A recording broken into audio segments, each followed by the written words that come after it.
nanti akan lebih dijelaskan lagi itu oleh beliau. Saya hanya mengenal saja, terus memotivasi, terus mendukung. Mudah-mudahan pengalaman yang akan diberikan ini kita bisa mempraktekannya di kelas masing-masing. Waktu dan tempat seluas-luasnya. Diseminasi itu suatu kegiatan untuk mencoba memberikan informasi kepada suatu komunitas gitu. Dan ini pas gitu ya, karena kita profesinya sama sebagai guru. Dan insya Allah nanti apa yang akan saya sampaikan bakal gitu terasa oleh kita semua. Gak usah merasa buat apa sih gitunya, insya Allah. Diseminasi apa yang mau akan saya informasikan ke teman-teman semua adalah budaya positif. Susah sebetulnya kalau kita ingin menumbuhkan atau bahkan mewujudkan yang namanya budaya positif. Ada yang tahu kira-kira budaya positif itu seperti apa sih? Membuang sampah. Membuang sampah, lalu disemprotkan sampahnya itu. Tapi pada kenyataannya susah. Pernah nggak kita mencoba mencari cara yang efektif, efisien supaya murid-murid itu, anak-anak kita itu bisa terbiasa, bahkan bisa menjadi budaya, merasa itu teh kebutuhan gitu, bahwa sampah ini teh harus dibuang pada tempatnya. Jadi ini sebetulnya mewujudkan, menumbuhkan budaya itu betul-betul susah. Kita lanjut dulu ya, kesini dulu sebelum sampai ke bagaimana caranya dan apa saja sih budaya-budaya positif itu apa saja yang perlu kita terapkan di sekolah. Ada yang masih ingat ini siapa? Betul, beliau adalah Pak kita guru besar kita dalam bidang pendidikan, Pak Kiai. Sebetulnya kita tuh punya pedoman yang sudah diwariskan oleh Pak Kiai Dewanto. Begitu ya. Siswa-siswa kita itu jangan disamakan dengan siswa-siswa yang ada di Jepang, yang ada di Eropa, yang ada di Amerika, nggak bisa. Gitu. Mereka itu terlahir di sini, gede di sini, dengan budaya-budaya yang sangat berbeda. Puntennya saya mengingatkan sedikit diri pas bilang apa saja sih warisan-warisan beliau. Madya Mangun Karso, Tutpuri Handayani. Memang yang populer mah yang di belakang, Tutpuri Handayani. Kita hampir semua di topi anak SD, SMP, SMA supaya wae. Jadi lupa we bahwa ada 3. Nah, inget terakhir we unggul. Cing coba anu artinya yang ngarso sempurna naon? Di depan teladan. Ngarso sempurna ya. Kalau kita ada di depan, kita berperan sebagai teladan. Di depan siapa? Siswa. Ingat kita itu berperan tidak hanya sebagai guru. Di rumah kita punya anak-anak. Ya kan yang belum punya anak pasti nanti juga punya anak. Di rumah kita juga teladan buat anak-anak kita. Gitu. Kemudian yang Madya Mangun Karso. Di tengah memberikan dorongan, motivasi itu dari belakang. Jadi memberikan motivasi itu Tutpuri Handayani. Kalau Madya Mangun Karso itu posisi kita ada di tengah-tengah siswa, anak-anak kita. Kita berperan sebagai apa? Itu membangun kreativitas. Bisa, betul. Memberikan ide-ide ke anak-anak teh supaya mereka kreatif dan sebagainya. Itu. Jadi itu arti daripada Madya Mangun Karso. Jadi di tengah juga kita membangun kekompakan, membangun ide, gagasan dan sebagainya bagi anak-anak. Lalu kayak yang terakhir tadi Tutpuri Handayani. Dan yang dibaca oleh kita kan teori kalau belajar orang luar. Iya. Padahal kita punya gitu ya, bapak kita sendiri. Gitu. Ada lagi selain itu? Sekolah tuh. Hah? Taman siswa. Tujuannya Pak Ki Hajar membangun taman siswa tersebut kira-kira. Memajukan pendidikan anak-anak pribumi waktu itu. Karena supaya waktu itu kan sebenarnya dia biasanya yang sekolah itu hanya orang-orang yang mampu saja. Karena mereka sekolah di sekolah Belanda.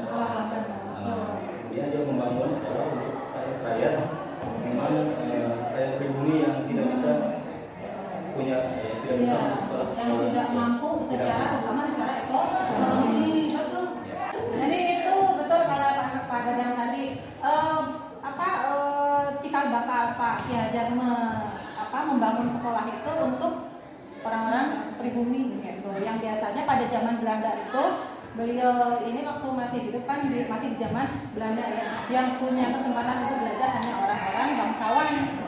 Termasuk beliau, ini kan anak Sri Pakualam. Gitu, anak Sri Pakualam Bapak Ibu Paradi, saya Paradi, pokoknya dia masih turunan ningrat. Rumahnya di Keraton Pakualaman. Tapi dia membaur dengan orang-orang sekitar gitu. Dia melihat ini harus ada tempat khusus, wadah khusus untuk memajukan anak-anak Indonesia. Jadi semua harus punya hak yang sama. Kita lanjutkan dulu ya. Ini beberapa filosofi atau ajaran-ajaran dari Bapak kita. Pertama, bahwa pendidikan dan pengajaran Indonesia itu harus berdasar pada kebudayaan kita sendiri. Udah jangan ikutin orang luar. Gitu. Bukan berarti kita menutup diri, tapi ambil yang baiknya. Begitu ya. Enggak, Bapak Ki Hajar Dewantara nggak bilang kita harus menuntut dari budaya asing kan, tapi harus disaring, ambil baik-baiknya. Gitu. Tapi tetap fondasinya dari budaya Indonesia. Dan tujuannya untuk apa? Pendidikan itu untuk kebahagiaan, keselamatan hidup lahir dan batin. Itu ya. Nah, ada istilah kemudian muncul among system. Ingat, Pak Kiai itu mengingatkan kepada kita semua dan juga orang-orang tua. Ingat bahwa anak kita itu, baik yang di sekolah maupun yang di rumah, kan biasanya kita sering mendengar istilah anak itu ibarat kertas kosong. Pernah nggak dengar istilah itu? Anak ibarat kertas yang kosong, betul nggak? Setuju nggak? Setuju. Kurang tepat. Anak lahir kalau di biologi itu sudah membawa gen, sudah membawa sifat bawaan. Jadi jangan dianggap anak kita atau siswa itu begitu lahir nggak punya apa-apa. Dia itu sudah punya sifat-sifat bawaan. Gitu ya, yang disebut oleh Ki Hajar itu kodrat alam. Gitu, ini harus ada dilupakan ya, kodrat alamnya sudah ada, nanti dipupuk oleh lingkungan sekitar. Yang pertama, anak itu belajar dari mana? Lingkungan mana? Keluarga. Gitu. Jadi kita itu guru pertama bagi anak kita. Kita kalau bicara tentang guru di sekolah, kita tuh cuma meneruskan saja tugas daripada guru yang ada di rumah. Makanya nggak aneh ketika siswa-siswa yang datang ke sini itu punya karakter, punya watak yang berbeda-beda. Itu sudah bawaan dari rumah. Gitu. Yang mungkin sulit karena setiap hari dia melihat ibunya, bapaknya memberikan teladan yang seperti itu. Apalagi itu ingat mereka sudah punya sifat bawaan. Itu sifat bawaan tadi menurut Ki Hajar bisa buruk, bisa cenderung buruk, bisa cenderung baik. Nah, sifat-sifat yang buruk tadi, yang buruk ya. Nah, dengan adanya keteladanan, pendidikan, pengajaran di rumah pertama, kemudian di sekolah, itu fungsinya hanya untuk kalau bisa orang tua guru itu sifat-sifat yang buruk tadi pelan-pelan dihapus. Gitu. Garisnya dihapus. Kalau garis itu ada garis yang tebal, ada garis yang tipis. Kalau bisa garisnya dihapus, lama-lama hilang. Bagaimana dengan sifat yang buruknya? Kalau bisa ditebelin. Gitu, garisnya tadi sifat-sifat tadi ditebelin dengan dipupuk. Gitu. Bagaimana cara memupuknya? Pasti tahu kan. Memberikan teladan salah satunya. Gitu ya. Nih, yang kedua ini tadi yang kata Pak Dadang semboyan tadi disebutnya patra trilopa. Jadi di depan kita sebagai pendidik baik di rumah, di sekolah maupun di mana masyarakat harus sebagai teladan. Di tengah harus menjadi prakarsa atau memunculkan ide-ide. Yang di belakang kita memberikan arahan atau dorongan. Gitu. Ada satu lagi nih. Jadi anak seperti yang saya sebutkan tadi, pertama belajar bukan malahan di sekolah tapi di rumah. Ada 3 lingkungan belajar anak itu. Gitu. Yang pertama di rumah, yang kedua di sekolah, yang ketiga di masyarakat. Jadi kalau bisa masyarakat juga di sekitar anak-anak kita tadi harus positif.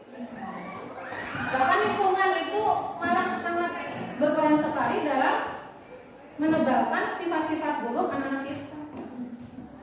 Kadang kaget kita, aduh di rumah kebagus soleh, di sekolah juga, hari di luar, mungkin ada yang seperti itu. Kaget orang tua.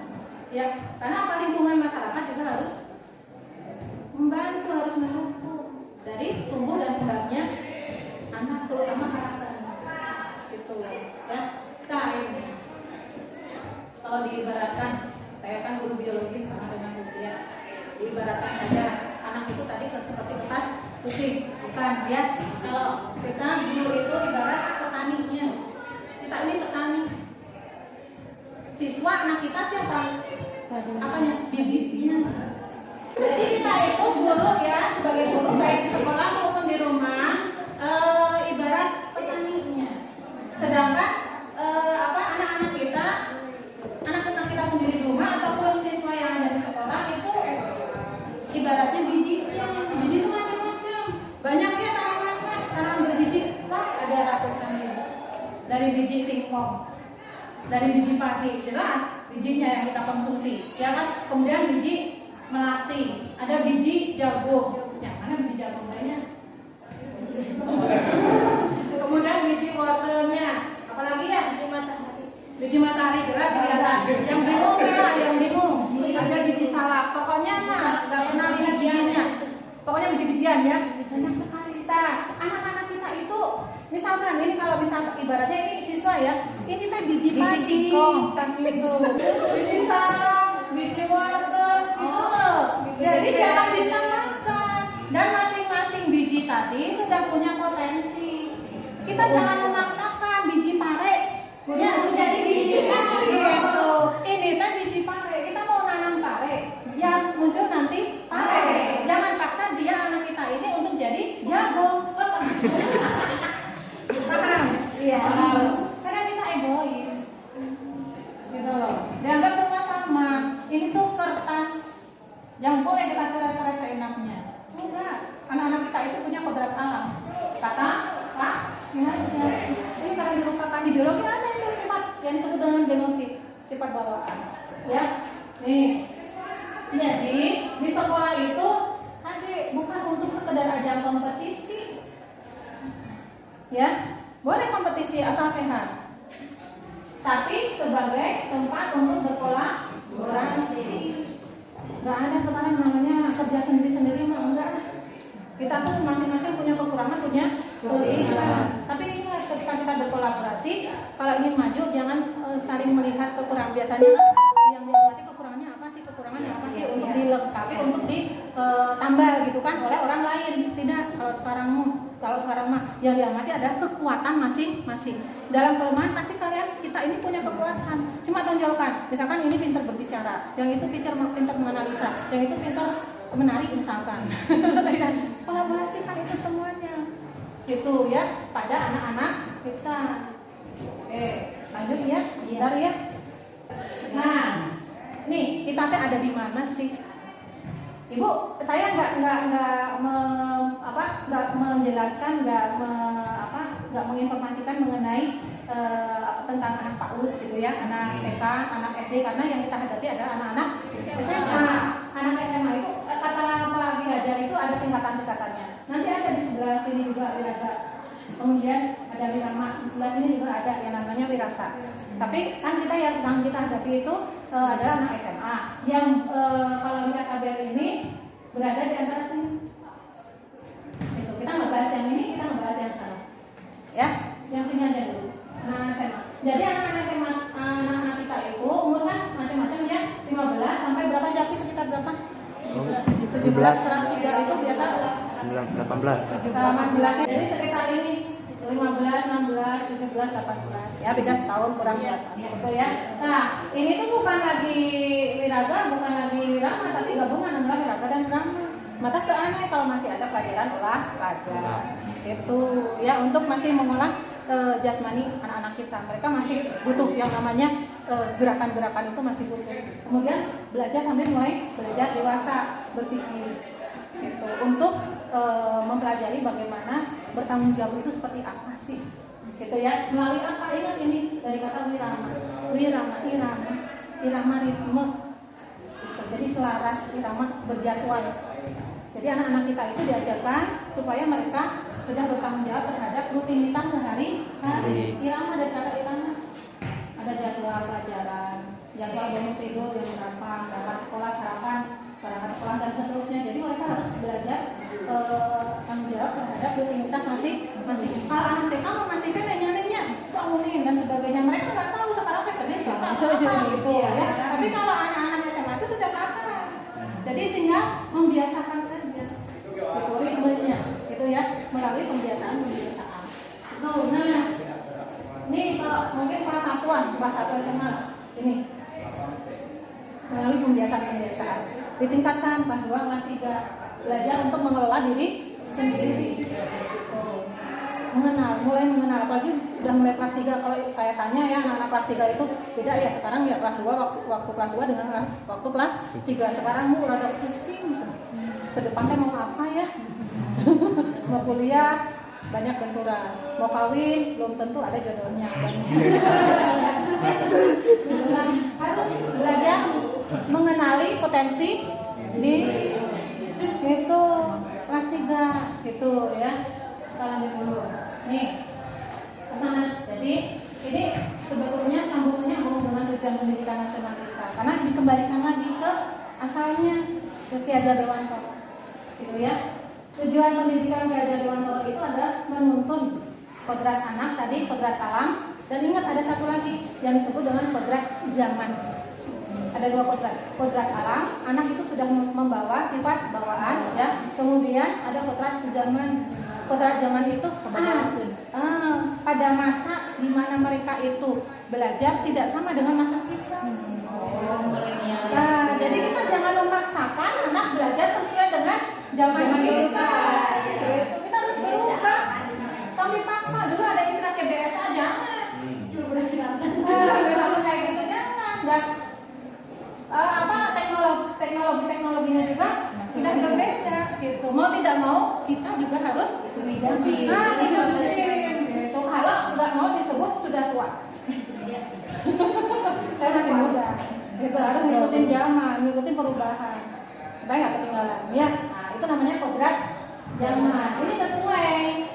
Malah ini mengacu kepada tujuan pendidikan Ki Hajar Dewantara. Kalau lupa inilah saya tulis ya. Tujuan pendidikan nasional di Undang-Undang Republik Indonesia tahun sekian, nomor sekian nih.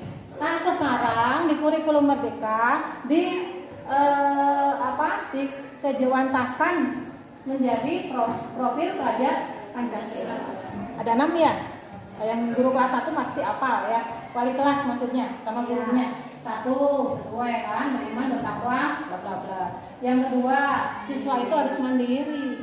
Yang ketiga, kerjasama. Nggak bisa dong. Kalau bisa kegiatan siswa itu semua harus kolaborasi. Gitu ya. Kemudian kebinekaan yang global. Masing-masing berbeda, tetapi tetap tujuannya sama. Kemudian bernalar kritis dan harus kreatif. Begitu. Muridnya disuruh berubah, gurunya tidak berubah. Jadi suka mengikuti anak-anak tadi, kita juga harus berubah. Gitu. Bagaimana kita berperan sebagai guru? Nih, 1 harus berpihak ke murid.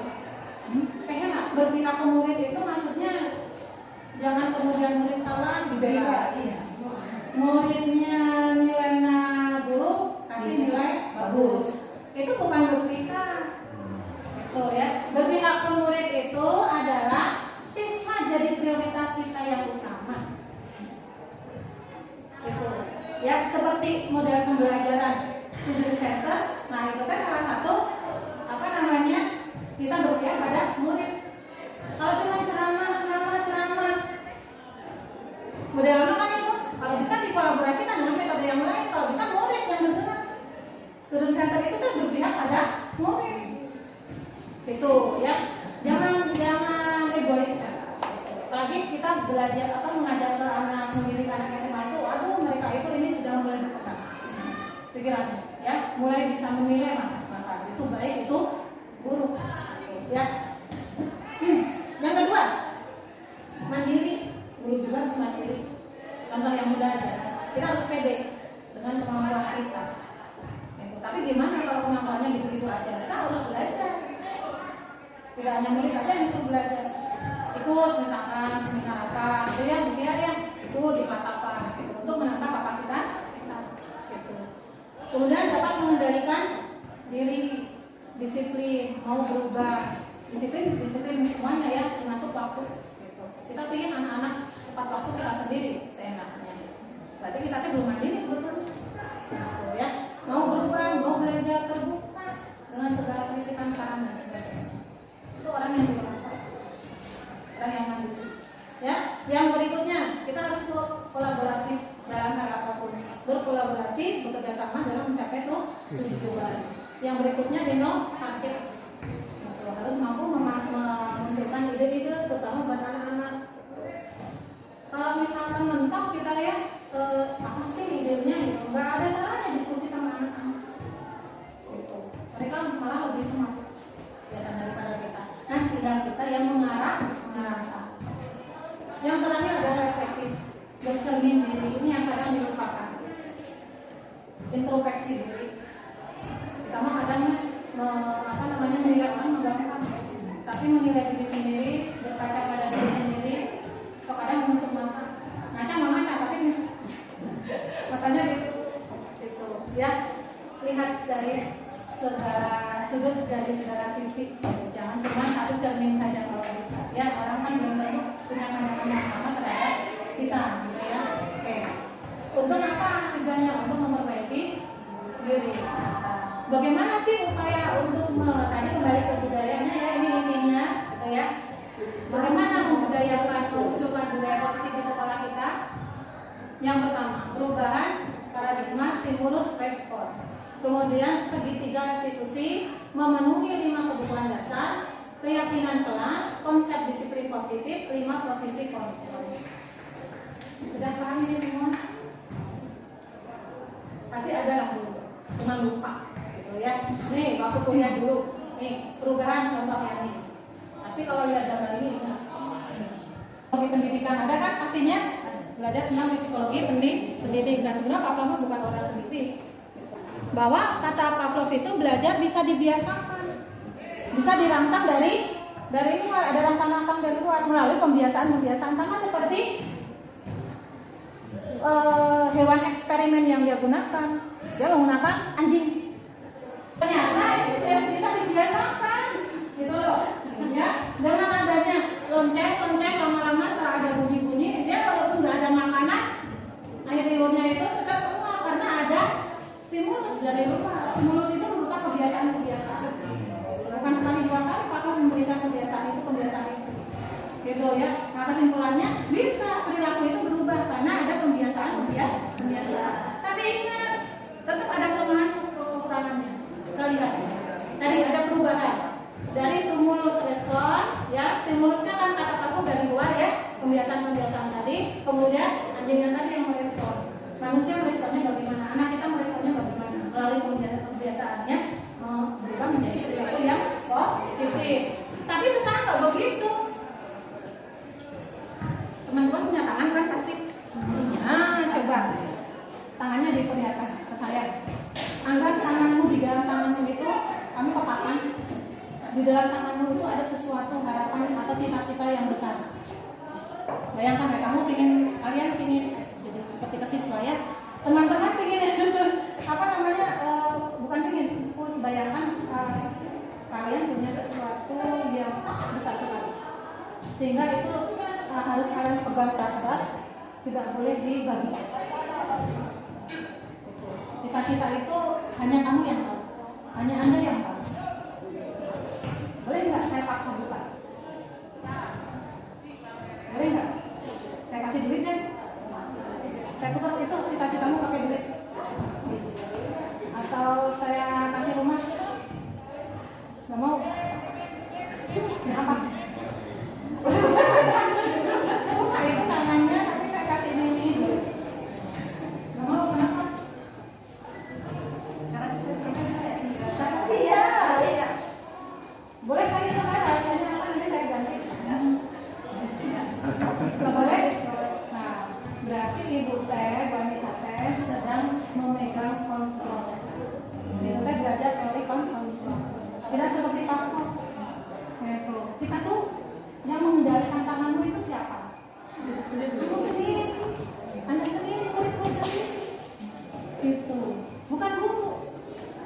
gitu ya, nggak bisa dikendalikan karena kita punya cita-cita, kita punya harapan.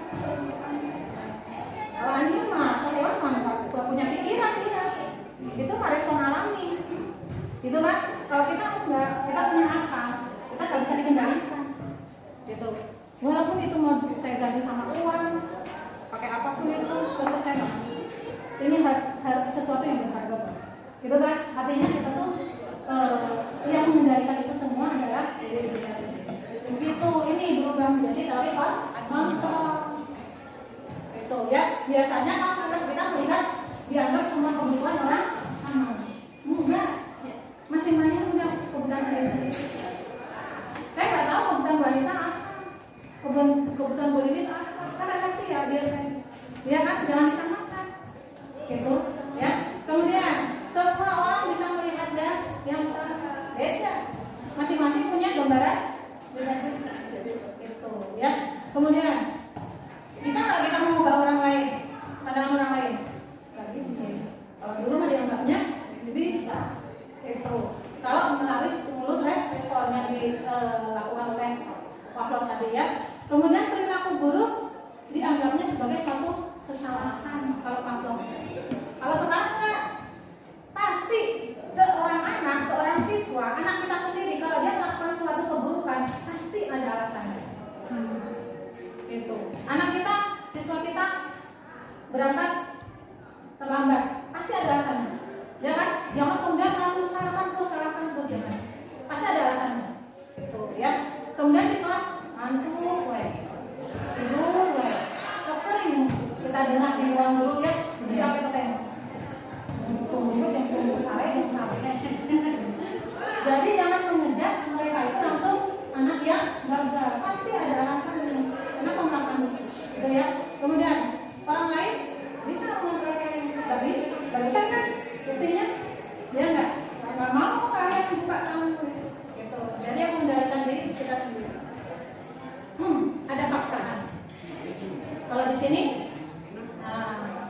supaya menghindari kegagalan harus ada kolaborasi dan konsensus. Harus ada yang menang, ada yang kalah. Jangan dong. Kalau bisa semuanya menang. Itu semua maju bareng. Ya, jangan saling menjatuhkan, jangan maju sendiri, jangan sukses sendiri. Yang kedua, nah ini saya ingatkan bagaimana cara membudayakan membuat lingkungan membudayakan sesuatu yang positif, membiasakan sesuatu yang positif di sekolah kita. Coba ya kita dirubah tadi ini. Jangan begini, masih ada nggak di antara kita yang seperti ini? Kalau masih ada di antara kita yang seperti ini, kita mau membuat budaya positif bagaimana? Kalau dirubah pemikirannya, jangan ke sini tapi ke sini. Itu yang pertama. Kalau ingin merubah budaya. Yang kedua, terima posisi kontrol. Biasanya yang dilakukan guru di kelas tanpa kita sadari, ya, kita itu ada yang berperan sebagai penghukum. Menghukum itu kadang tidak memukul, gitu, ya, bukan secara fisik, tapi dengan verbal juga bisa menyakiti ke anak apa yang kita ucapkan. Hati-hati, itu ya, baik. Jadi hukuman itu bisa berupa fisik, bisa juga secara verbal. Tanpa kita sadari kita itu sebagai penghukum. Kedua, membuat anak merasa bersalah. Itu. Yang ketiga, ada yang berperan sebagai teman, guru sama siswa itu. Ya, itu juga kurang baik. Ya, anak teh. Ada kan yang seperti itu? Sampai-sampai nggak ada batas antara guru sama siswa, gitu ya. Kemudian sebagai pemantau, boleh tapi capek. Gitu. Kemudian ini yang bagus mah. Coba ada anak kita tuh sudah gede, dia bisa memanage sendiri, mengelola sendiri. Itu tadi kata Pak Ki Hajar itu mereka sudah di tingkat yang disebut dengan wirama tadi. Gitu. Coba kasih kebebasan dulu untuk mengelola dirinya sendiri, dan bukan anak PK, bukan anak PAUD gitu ya. Jadi kan mereka sebagai manajer. Gitu. Coba seperti apa sih kalau penghukum itu? Nih, kita, ini anggap kita ya. penghukum. Biasanya kalau marahin anak nada suaranya tinggi. Bahasa tubuhnya, oh tadi mau lompat. Nah, gitunya. Jadi sok kadang nunjuk-nunjuk gitu. Tanpa disadari itu teh penghukum. Gitu. Hari hasilnya gimana murid? Di depan guru mainnya. Sok langsung. Padahal sebenarnya bisa wainya di dalam hati teh kesel dia teh, dendam gitu. Gitu ya. Gak ada salahnya kadang yang kita yang minta maaf ke anak. Iya. Gitu ya. Ini. Ya ini yang lebih parah. Dulu pernah Pak Jalil itu ya sampai dikempesin berapa kali pakai paku motornya. Ya kan dulu gitu ya. Nah ini kalau dari bahasa biasanya seorang penghukumnya saya ambil sedikit lah. Coba pakai aturan saya. Awas ya. Nah itu kan penghukum. Gitu. Kemudian kamu kan selalu salah wae. Gitu. Ini yang pertama, nambah lagi nambah lagi. Nah itu sama itu juga ya tanpa kita sadari. Nah ini kalau membuat anak merasa bersalah. Biasanya gurunya jadi memelas, ya, kemudian lesu, gitu. Ini anaknya biasa. Ya, kemudian ini kalimat-kalimatnya, contohnya, ibu teh kecewa banget sama kamu teh, ya kan? Masa ngomong kayak gitu pakai melotot kan nggak mungkin. Kecewa banget sama kamu kan kayak halus sedih gitu ya. Tapi itu teh secara tidak langsung bikin anak merasa bersalah, ya. Berapa kali Bapak harus beritahu kamu? Kenapa itu? Kadang saya juga begitu, Pak, gitu ya. Tapi kan kita mau belajar, ya. Nah, gimana coba kalau orang tua kamu tahu begini? Ya, kan orang tuanya belum tahu dia berbuat salah, ya kan? Nah, ini sama, berarti sedang membuat si anak merasa bersalah. Sama ini juga. Kecewa ibu sama ada yang berperan sebagai teman, so akrab gurunya, ya kayak ini bercanda ada satu dunia, jenaka bisa jadi. Pak Andika sakit tuh. Gimana? Ini. Kalau bencana suka budi kelar. Ya, tapi tetap dia harus ada. Ada rasa. Humornya ada. Ya tidak cuma. Tapi ingat kita harus ada batasan. Nih, bahasa-bahasa. Ya dong. Bantu saya dong, bantu bapak ibu, jangan begitu lagi, ya. Nah, itu kan bahasa teman. Nih, tapi kalau teman ngasih sesuatu, nilai yang satu atau apa, ya. Ingat dong, waktu itu bapak pernah bantuin kamu apa? Saat ya. Sudah nggak apa-apa. Nanti kita selesaikan. Itu juga kurang bagus. Ya, dan seterusnya. Pemantau, orang yang capek. Pemantau, biasanya ada suaranya dalam batas saja. Bahasa tubuh pernah hasilnya. Coba peraturannya apa sih? Misalnya ada kalimat kayak gitu. Jadi kan dia ingin memantau anaknya sampai mana sih pengetahuannya? Sampai. Coba itu itu jadi yang masalahnya, ya kan? Dan tahu dia aturannya apa, gitu ya. Apa yang telah kamu lakukan? Itu dan tahu dia kayak sebetulnya yang sudah dilakukannya apa gitu ya, sanksinya apa, konsekuensinya apa. Nah apalagi ini dan pokoknya nanti kita satu sih nggak boleh kemana-mana, gurunya juga begitu luar. Iya. Jadi kan kamu ini kalau ada CCTV ya kan, kalau ada capek kita balik lagi akhirnya itu udah kata gitu misalnya udah kabur lah gitu kan kita gitu ya. Ini yang lebih baik gitu. Karena anak kita itu sudah dewasa gitu. Jangan marah-marah, suaranya juga biasa saja, jangan nunjuk-nunjuk dan seterusnya. Jadi biasanya kita tuh udah punya kesepakatan kan di kelas teh, ya kira-kira apa sih yang kamu nambah, kira-kira kelas yang sudah kita sepakati, kan? Bisa nggak kamu memperbaiki itu?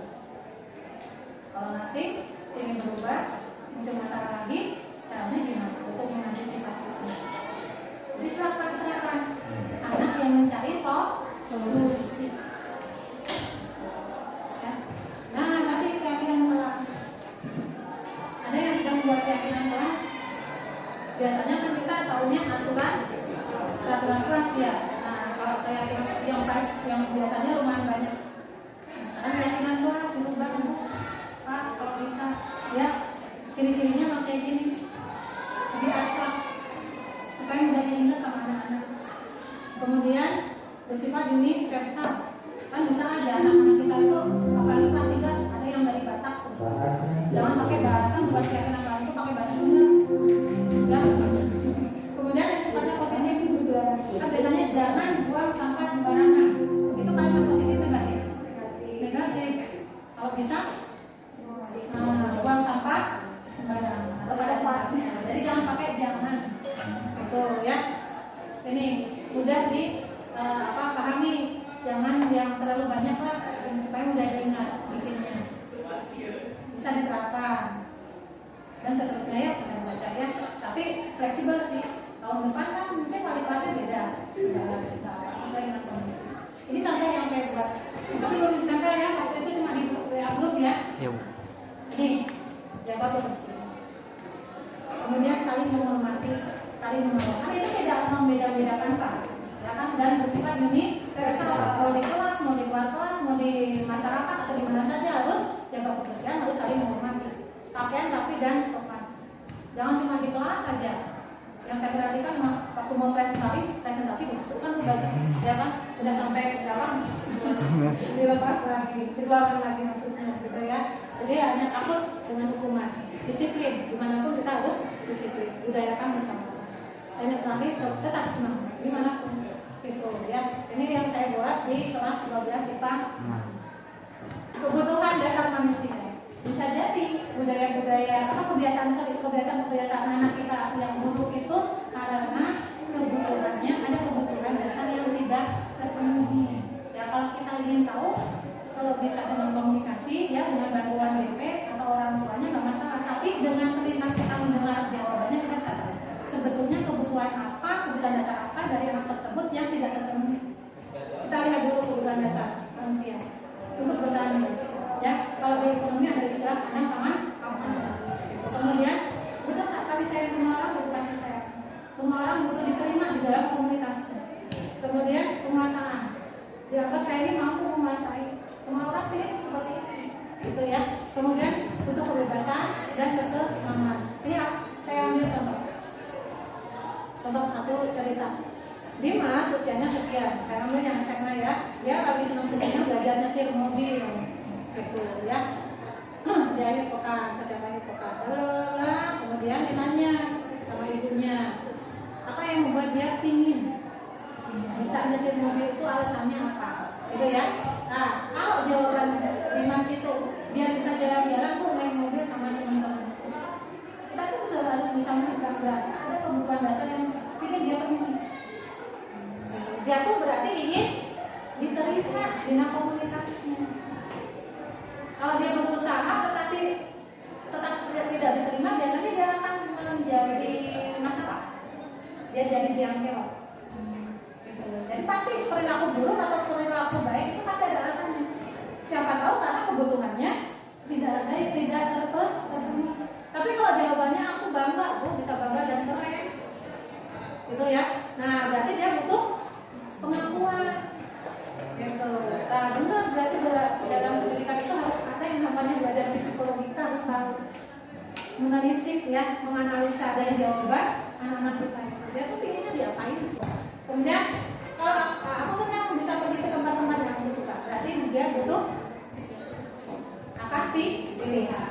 Menyetir mobil itu seru Bu, gitu ya. Nah berarti dia sebenarnya selama ini dia kurang senang. Ada sesuatu kebutuhan yang dia tidak senang. Nggak terpenuhi, gitu ya. Ini contoh saja. Kan banyak kejadian kasus-kasus di sekolah kita, siswa-siswa yang banyak kan masalah, gitu ya. Kita harus telisik apa jawabannya. Gitu. Itu kadang muncul dari dalam hati. Gitu. Pasti ada kebutuhan yang tidak dia terpenuhi. Ini hanya kali ingat. Semua pasti punya itu kebutuhan itu. Gitu. Yang kelima, disiplin positif. Inilah pengertiannya ya. Jadi dalam disiplin positif itu kita harus menumbuhkan kesadaran. Itu yang susah sebetulnya. Muncul kesadaran. Sadarnya dari mana? Kalau bisa sadarnya dari dalam sendiri. Ada 3 macam anak-anak kita itu.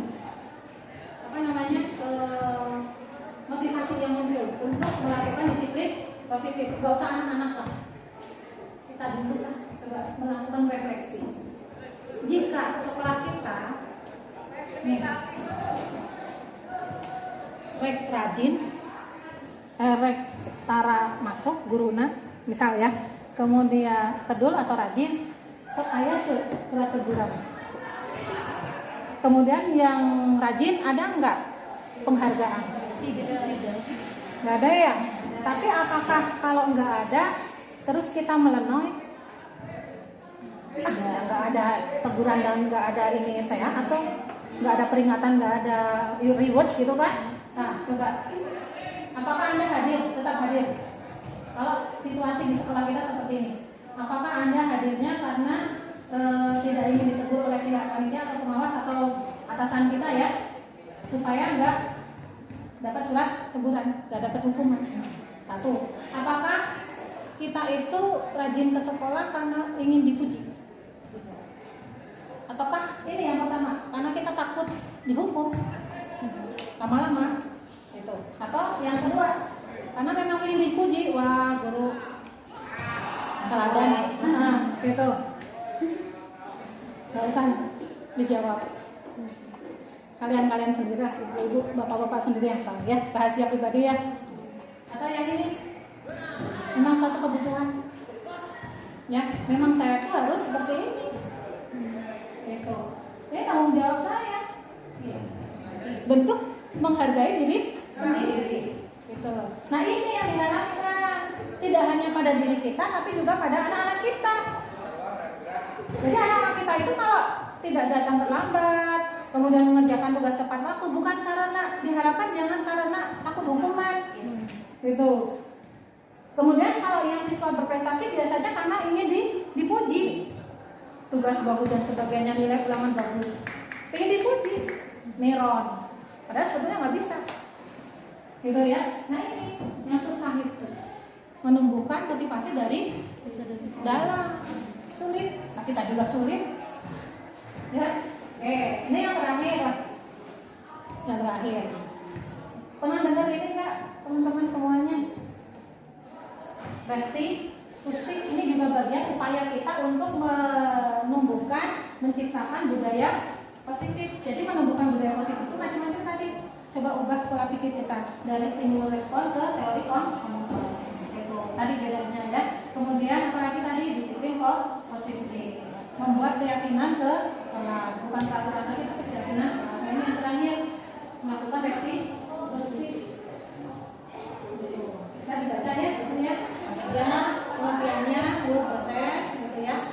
Nah, ciri-cirinya seperti ini. Saya baca. Restitusi bukan untuk menulis kesalahan, tapi belajar dari pengalaman, terutama pengalaman yang tidak mengenakan, yang membuat dia menjadi kesalahan, gitu ya. Untuk memperbaiki hubungan dan seterusnya, fokus pada solusi. Jangan mengendaki kasusnya, gitu ya. Tapi kita lakukan restitusi. Caranya gimana restitusi itu? Nih, disebut dengan 3 segitiga restitusi. Pertama, stabilkan dulu identitasnya. Yang kedua, validasi tindakan yang salah. Biasanya ini untuk kasus-kasus yang salah, melanggar aturan, gitu. Yang terakhir, menanyakan tentang keyakinan. Jadi harus bikin dulu keyakinan kelas. Gitu. Pertama tadi, stabilkan identitasnya. Ini tujuannya. Membuat anak yang gagal, merasa gagal, tadi salah, itu kan dia merasa gagal, gitu kan ya. Walaupun nggak ngomong, saya udah gagal, gitu. Ubah. Jadi orang yang sukses. Gitu. Dan seterusnya. Biasanya kalimatnya seperti ini. Coba, pernah nggak melakukan kepada siswa kalimatnya seperti ini? Udah nggak apa-apa, salahnya dan ibu juga sering melakukan kesalahan seperti itu. Jangan yang kayak tadi, salah, tak ngomong kan itu? Ya, tadi mah, gitu kan? Kamu masalah apa sih dia? Istirahat pertama nggak usah keluar.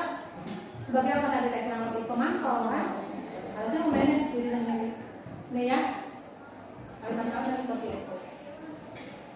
Yang pertama tadi, kalau kita fokus pada kesalahan anak, habis energi kita, ya enggak? Bisa terusnya.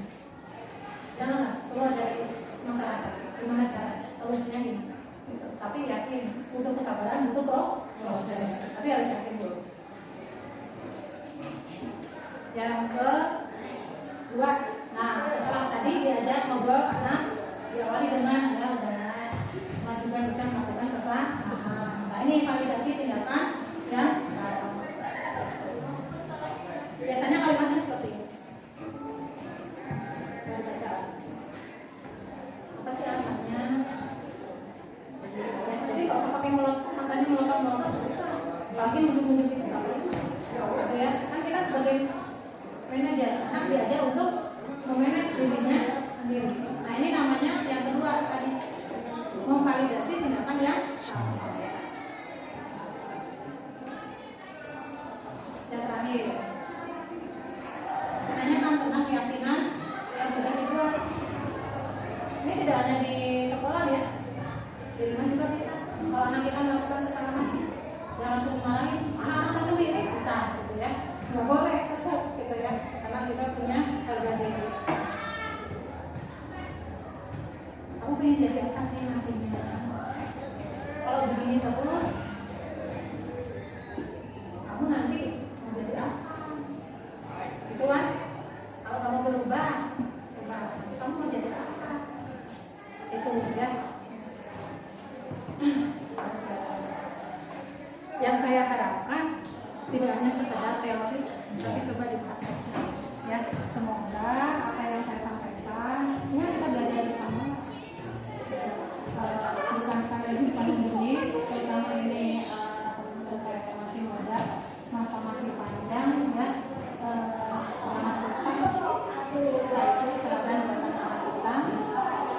Berikan pengalaman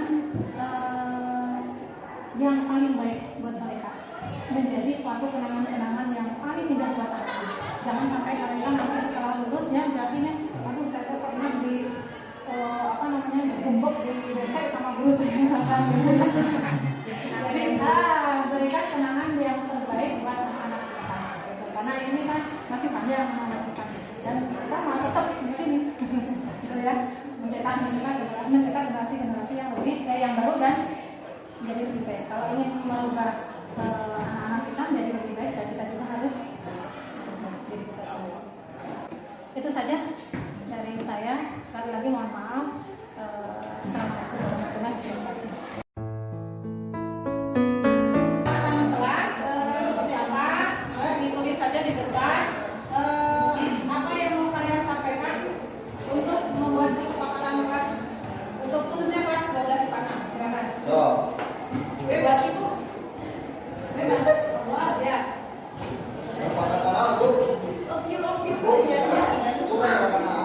Ini ya, coba perhatikan nih, ada temannya yang berikan saran. Kita sepakat jangan ada yang kabur saat TTS. Kita sepakati nanti sanksinya. Sanksinya ada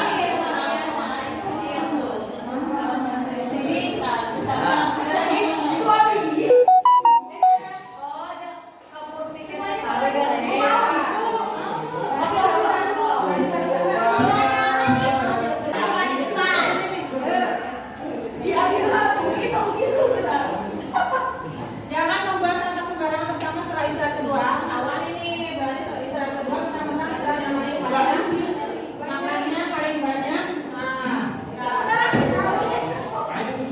Pembolehan juga tidak bisa terjadi secara verbal. Kita yang punya datang ke sekolah kesepakatan ya, datang ke sekolah tepat waktu. Jangan minta-minta sesama teman, terutama kalau pinjam berarti beda, jangan minta. Pinjaman harus 2.000. Ada lagi yang laki-laki?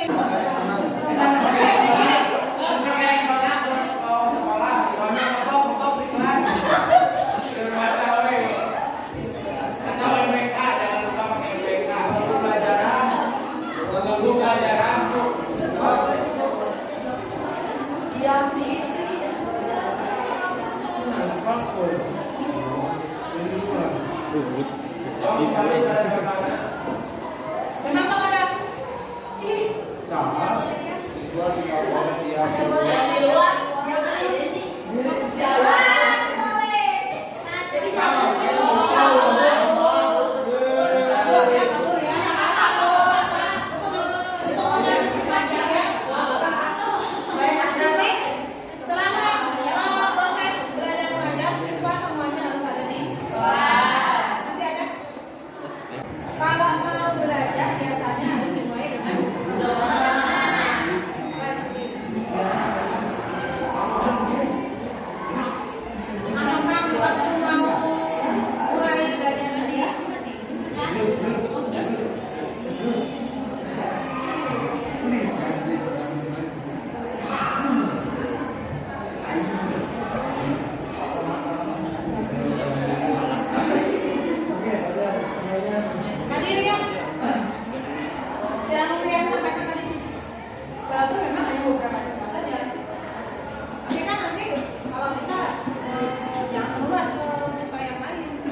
ini dipakai atau dipinjam untuk kepentingan keperluan pribadi ada yang seperti itu? Ada lagi nggak masuk ini? Cukup? Jadi nanti kalau ada di luar kesepakatan ini kita sendiri memberikan konsekuensinya. Kalau masih ada nggak? Silakan. Sudah cukup segini. Ditulis nggak tadi? Jangan membunyikan HP. Masuk. Ada yang seperti itu nggak? Ah, itu cuma itu.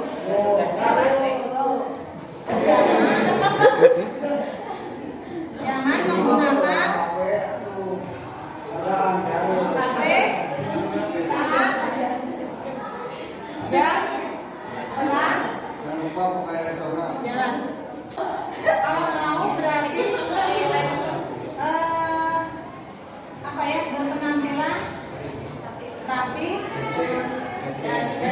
bersih ya, penampilan bersih, bersih,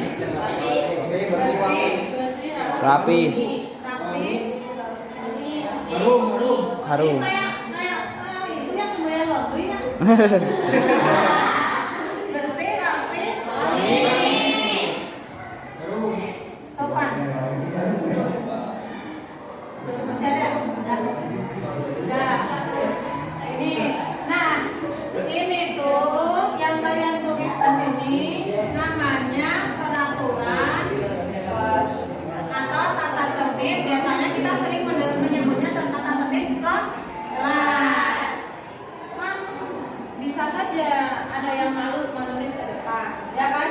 Kalau semua dikasih kesempatan untuk menulis, harusnya sih semua dikasih kesempatan untuk menulis, tapi ibu lupa nggak bawa kertasnya, jadi ibu disuruh menulis saja ke depan.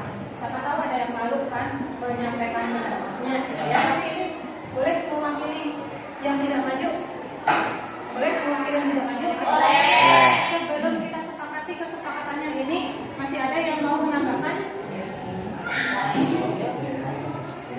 Kalau ibu kasih kertas, itu semuanya memberikan usul.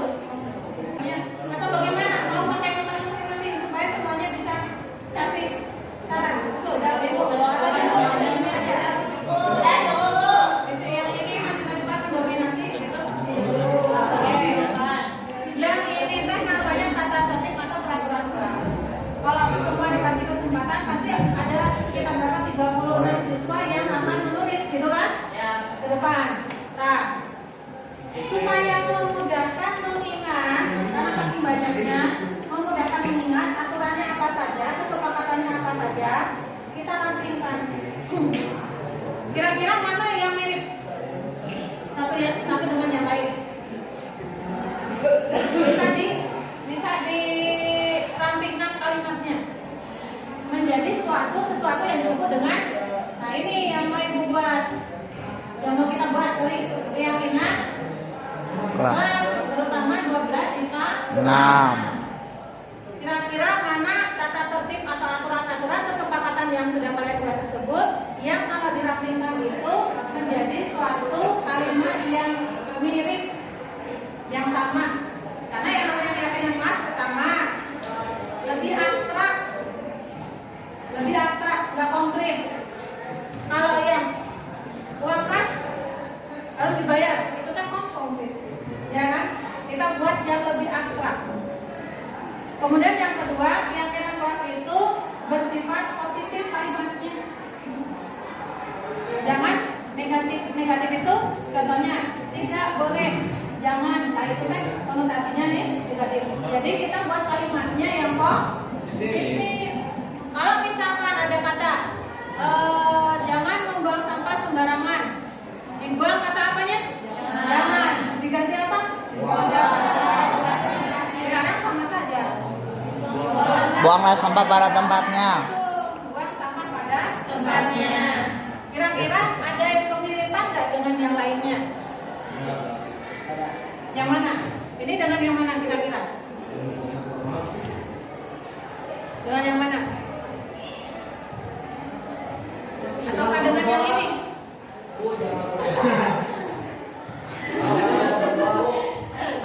Ada nggak hubungannya ini dengan ini? Nah, nggak ada. Yang mana kira-kira? Yang satu. Yang mana yang satu? Yang ini. Jangan kabur saat jadwal piket. Kita jadikan satu keyakinan kelas. Kalimatnya seperti apa? Boleh nggak begini? Jagalah Bersihan kelas. Kan lebih abstrak dan tidak hanya di kelas saja. Ketika kamu di luar, ketika kamu di belakang, tetap yang namanya jangan buang sampah sembarangan. Itu harus tidak hanya di kelas saja. Itu. Kemudian jangan kabur saat piket. Maksudnya apa? Supaya kelas bersihkan dulu. Gitu, ya kan? Jagalah kebersihan. Salah satu upayanya apa? Bersihin dulu kelasnya. Betul, kata siapa? Jadi nomor 2 dengan nomor 1 bisa kita sambungkan. Jadi satu, jagalah kebersihan. Apalagi kira-kira? Ini udah. Kalau ini jangan meminta uang. Kayaknya hampir sama dengan ini ya. Bener nggak? Kalau pakai kas bayar. Kalau bisa ya kas itu jangan dipakai untuk keperluan pribadi. Begitu. Terus ini sama, walaupun ini pinjamnya ke kas, kalau ini pinjamnya ke pribadi, tapi kayak sepertinya itu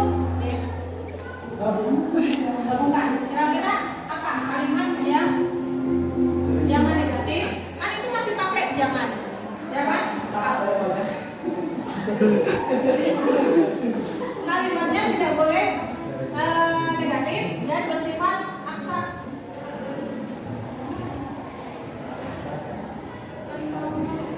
Saling tolong menolong. Betul. Jangan minta sama teman. Kalau bisa yang punya uang lebih kasih. Harusnya kamu coba selidiki kenapa sih dia sering lupa. Bisa jadi karena memang nggak punya. Gitu. Ya, masing-masing perevaluasinya kan beda-beda ya. Teman setelah ketemu lagi nanti kalau udah lulus dari sini susah loh. Rasa aku ibu mau relu ini susah, mau ketemu lagi susah. Gimana nih? Saling menolong. Akan membantu ya. Saling membantu. Kita coba. Yang ini sama ini. Terus apa lagi? Yang datang ke sekolah tempatku sama siswa tidak boleh bebas. Itu bisa mana? Ini ya, ini sama datang apa? Mematuhi peraturan. Ini lebih ke arah apa? Kalau datang tepat waktu. Tetap diam di tempatnya. Mana apa? 3 disiplin. Nih sama ini. Coba kalau ini. Ini kayaknya bisa itu jadi satu. Enggak?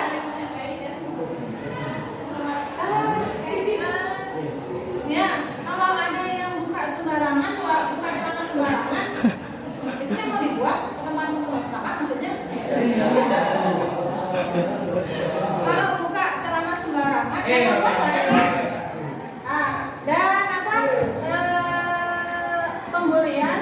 Nah, itu kan berarti mereka tidak menghargai orang lain. Saling menghormati dan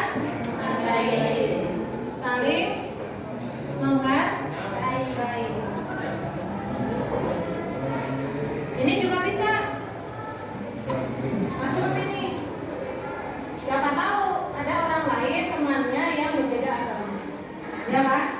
Saling kebetulan kalau di sini kan agamanya sama, menghormati keyakinan masing-masing. Atau kalau Apa tahu itu bisa khusus. Kira-kira kalau berdoa sebelum dan sesudah belajar Pasti. apa? Pasti. Ini keyakinan kelasnya apa? Kira-kira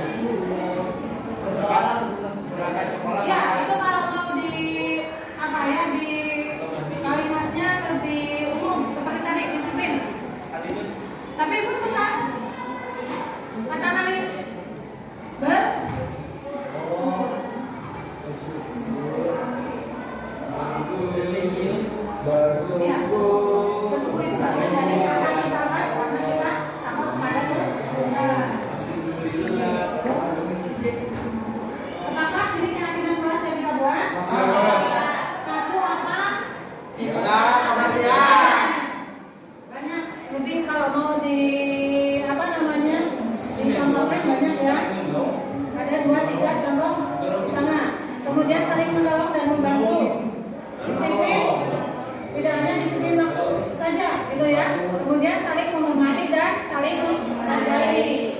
Ada jadi, gitu ya, jangan sembarangan. Jangan menang-menang teman, jangan menang-menang adik kita. Semua harus saling menghormati dan menghargai. Kalau kamu namanya melakukan hal seperti itu lagi, berarti kamu nggak menghormati orang lain. Yang terakhir, kita harus selalu bersyukur padamu ya Allah. Oke.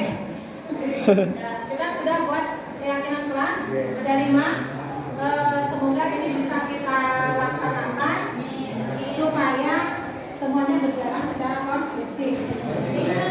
Ini sudah disepakati, ya. Jadi sudah disepakati. Kalau misalkan ada yang melanggar, konsekuensinya kasih tahu lah. Ada yang disebut dengan norma sosial, ya kan? Dan sebagainya. Wow.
Sinta, tahu nggak kenapa Ibu panggil hari ini?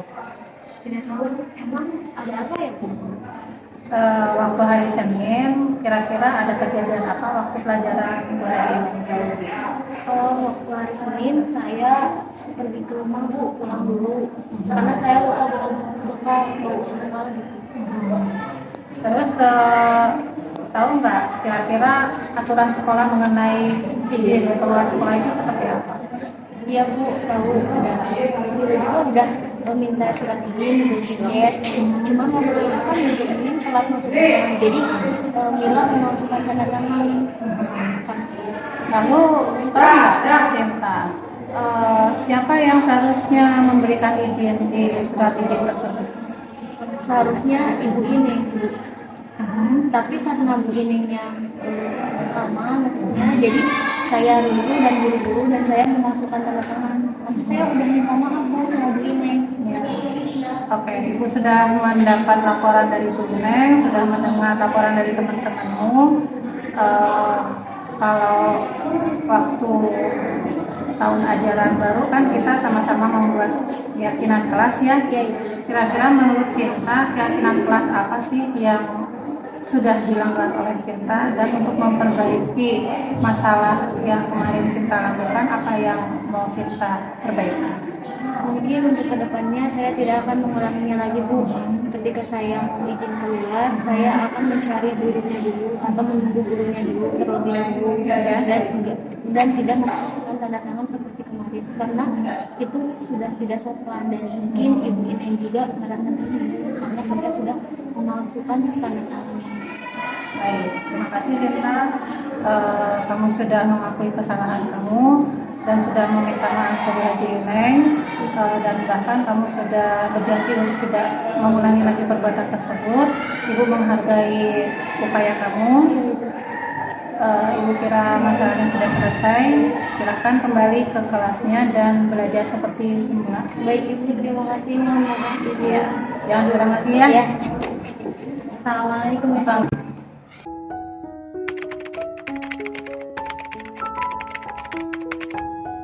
Kalian tahu nggak kenapa Ibu panggil hari ini? Tahu. Ibu ingin tahu apa sih kejadian kemarin pada saat kalian belajar kimia dengan Pak Dadang, kok sampai tabung reaksi bisa pecah?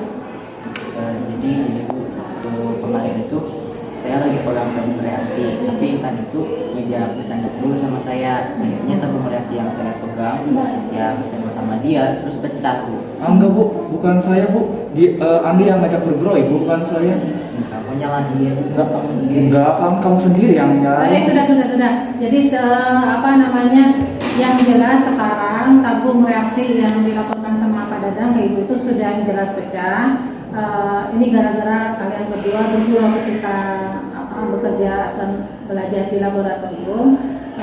Kan kita sudah belajar dan membuat suatu kesepakatan atau keyakinan kelas waktu di awal tahun pelajaran baru yang kira-kira keyakinan kelas apa yang sudah kalian tanggap pada saat belajar di lab tersebut dan apa yang mau kalian upayakan dan perbaiki untuk mengatasi masalah ini. Ibu nggak mau ribut lagi.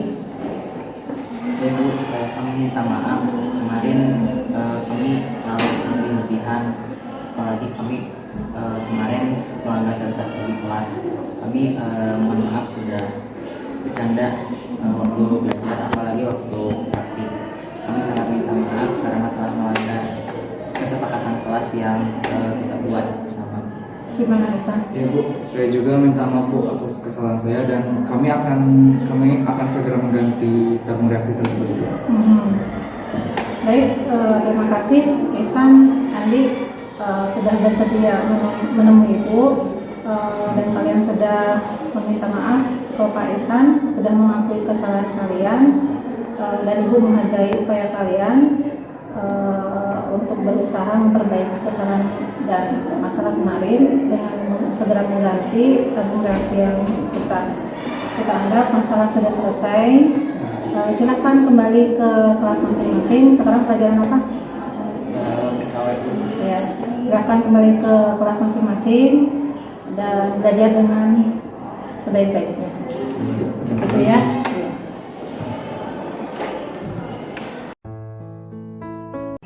Sinta, bagaimana perasaanmu setelah kemarin dipanggil oleh wali kelas?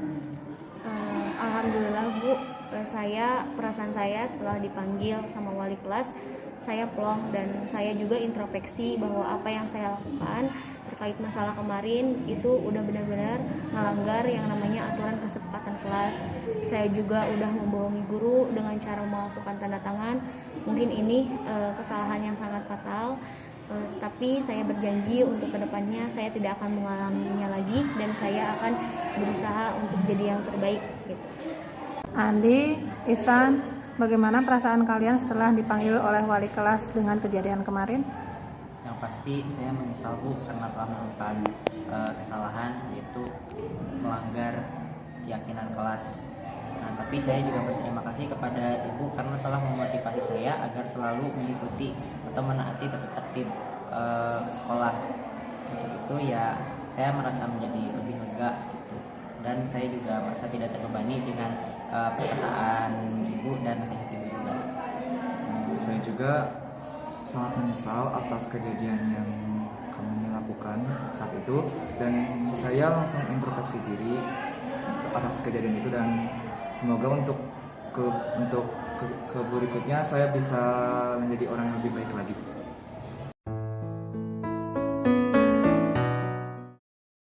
Assalamualaikum warahmatullahi wabarakatuh. Perkenalkan, saya Lili Sisnawati. Saya salah satu guru di SMA Negeri 3 Garut. Saya ingin memberikan testimoni tentang kemarin diseminasi budaya positif yang disampaikan oleh Ibu Yuliati. Nah, saya sangat merasa terbantu dan juga diingatkan kembali ya tentang pembahasan budaya positif yang kemarin disampaikan oleh Bu Yuliati, di mana saya mengingat kembali, oh ternyata filosofi kependidikan itu di Indonesia itu ada dari Ki Hajar Dewantara. Nah, di mana intinya kita memerlukan upaya untuk menumbuhkan budaya positif tersebut bisa dari filosofi Ki Hajar Dewantara. Nah, di antaranya yang pertama adalah membuat keyakinan kelas, lalu memposisikan kita dan juga siswa, diupayakan ya siswa juga ikut menjadi sebagai manajer di kelas maupun di lingkungan kehidupan sehari-hari.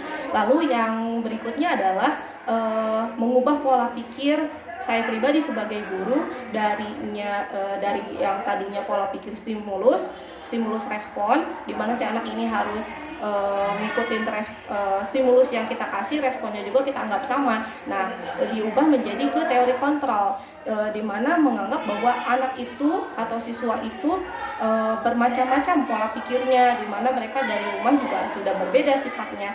Nah, lalu yang terakhir adalah menerapkan disiplin positif dan juga restitusi. Semoga apa yang saya dapatkan kemarin bisa menjadi pembelajaran untuk saya dan juga rekan-rekan untuk bisa menjadi lebih baik lagi dan bisa menumbuhkan budaya positif di lingkungan SMA Negeri 3 Garut. Sekian testimoni dari saya. Assalamualaikum warahmatullahi wabarakatuh.